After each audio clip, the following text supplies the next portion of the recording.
Apa itu populasi gen pada manusia? Populasi adalah sekelompok individu dari spesies yang sama yang hidup pada wilayah yang sama dan dapat saling melakukan perkawinan. Nah, genetika populasi pada manusia ini mempelajari distribusi dan perubahan frekuensi alel dalam populasi manusia dari waktu ke waktu. Nah, bidang ini menggabungkan genetika, evolusi, dan statistika untuk memahami variasi genetik manusia, penyebaran penyakit, dan hubungan antar populasi. Nah, kemudian variasi genetik adalah perbedaan alel atau gen antar individu dalam sebuah populasi. Nah, sumber variasi genetik pada manusia ini meliputi mutasi, rekombinasi, dan migrasi.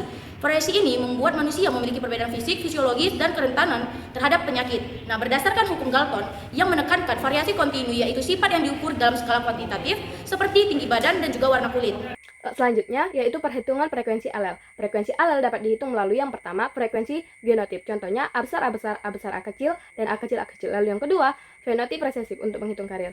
Dan yang terakhir, ada analisis molekuler seperti STR atau urutan pDNA yang berulang, dan SNP atau variasi pada satu pasang basa nukleotida.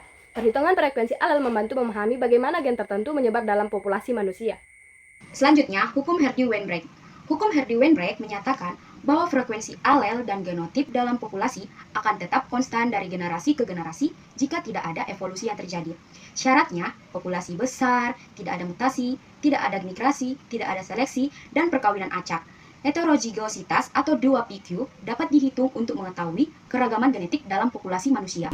Nah, selanjutnya ada peran DNA profiling dalam menentukan frekuensi alel dalam versi manusia, yang dimana peran DNA profiling dalam menentukan frekuensi alel dalam versi manusia, yang dimana DNA profiling ini adalah teknik analisis DNA untuk melihat variasi genetik antar individu manusia, yang dimana ada 4 peran dalam menentukan frekuensi alel manusia, yang dimana ada yang pertama ada menghitung frekuensi alel dari penanda genetik STR dan juga SNP dalam populasi manusia. Yang kedua ada aplikasi forensik, yang dimana identifikasi pelaku kejahatan, korban bencana, dan juga uji ayah biologis. Yang ketiga ada mempelajari migrasi manusia dan juga hubungan antar etnis. Yang keempat ada menentukan frekuensi alel penyakit genetik seperti talasemia, hemofilia, dan juga buta warna. Tentang faktor-faktor yang mempengaruhi keseimbangan genetik. Yang pertama itu ada mutasi. Mutasi adalah perubahan secara perlahan pada susunan genom atau DNA suatu organisme, meliputi perubahan susunan basa, insersi, dan delesi. Insersi ini merupakan peristiwa perubahan penambahan satu atau lebih pasangan basa nukleotida ke dalam sekuens DNA.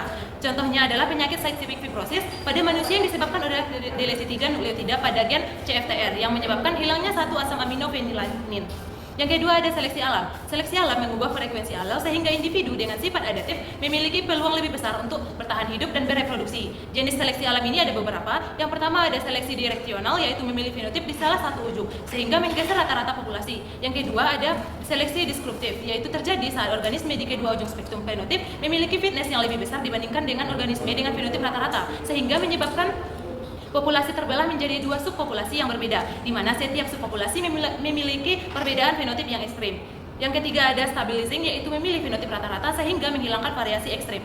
Nah, faktor yang ketiga yaitu tautan genetik, yaitu gen yang letaknya berdekatan pada satu kromosom yang cenderung diwariskan bersama, sehingga tidak mengikuti hukum segregasi bebas Mendel. Akibatnya kombinasi gamet yang terbentuk menjadi lebih sedikit. Faktor yang keempat yaitu migrasi. Migrasi yaitu perpindahan individu atau gamet dari suatu populasi ke populasi lain yang membawa alel baru dan mengubah frekuensi alel populasi penerima. Yang selanjutnya yaitu genetic drive atau perubahan acak frekuensi alel dari generasi ke generasi lainnya, terutama pada populasi kecil. Drive ini terjadi bukan karena seleksi mutasi ataupun migrasi, melainkan murni karena kebetulan. Yang selanjutnya ada perkawinan acak dan tidak acak. Yang perkawinan acak itu setiap individu memiliki peluang yang sama untuk kawin dan tidak dipengaruhi oleh fenotip atau genotipnya. Sedangkan perkawinan tidak acak ini memilih pasangan berdasarkan sifat tertentu sehingga dapat mengubah frekuensi genotip di populasi. Selanjutnya yaitu aplikasi genetika populasi pada manusia.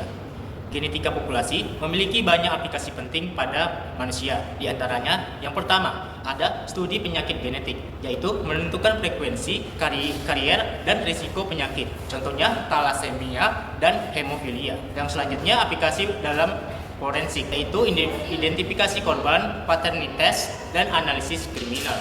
Yang selanjutnya ada analisis struktur populasi, yang dimana memahami keragaman antar suku etnis di Indonesia. Yang keempat, studi migrasi, yaitu melacak asal-usul manusia menggunakan mtDNA dan kromosom Y. Yang kelima, aplikasi dalam mendeteksi inbreeding dalam komunitas kecil. Dan yang terakhir, aplikasi dalam epidemiologi genetik, yang mempelajari variasi genetik yang memengaruhi penyakit umum seperti diabetes atau hipertensi.